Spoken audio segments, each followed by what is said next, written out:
नमस्कार ओडिशावासी माने मु तुमको आज गोटे हर्ष रियलिटी गोटे सेयार करने चाहूँगी मैंने आम ओडिशा रे जो नूतन सरकार होती पूरा तुम सहित खेलुचन माने पूर्व सरकार और ये सरकार भीतर किसी फरक रही देख पूर्व सरकार कौन करते कालिया योजना दौले 5,000 कौन कौन कम लगुला जदि भी लगुव मुझे मूल लगुने जदि भी लगुव कौन चाषी मानकर कौ कोटे गोटे लगुव ना भाई मद माउंस कुकुड़ा सब उडुव खाली है कि ये गोटे कौन करते ना सुभद्रा योजना भल योजना कल 50,000 कही तुम वादा रखिल 50,000 डायरेक्ट दे था डायरेक्ट तो देलनि देलनि मझे थर करते 2 वर्ष 25-25 करदेवे ताकू भी देलेनि एबे करदेले इनस्टॉलमेंट वाइज 5,000 कौन से जदि गोटे कम कार लगे सब मद मांस उड़ जदि भी मद मांस न उड़े घरे मैंने आसबाब उड़ीज कार कम लगे कौन पाई 50,000 मोड़ एवं देखुली से मैंने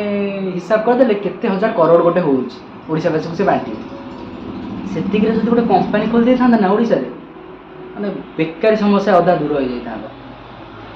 से तो छाड़ अलग कथा माने आमर एठू कंपानी नहीं साइड पकाउछन से तो अलग सिस्टम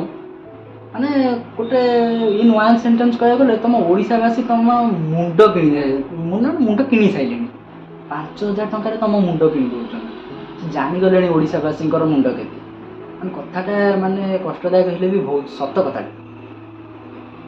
माने भाव तुम हृदय को जदि कौ केनारे ये कथाटा लगी है कि छोटिया कथाटा छोटिया भिडियो कर गोटे कौ केनारे लगी भिडियोटा को दबेकी सेयार कर आर थरक जो भोट हम दबेकी भोट दब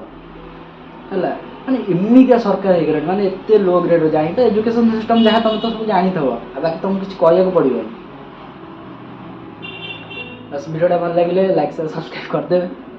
दबेकी मो कह लाइक सब्सक्राइब छाड़ तो शेयर कर दबेकी।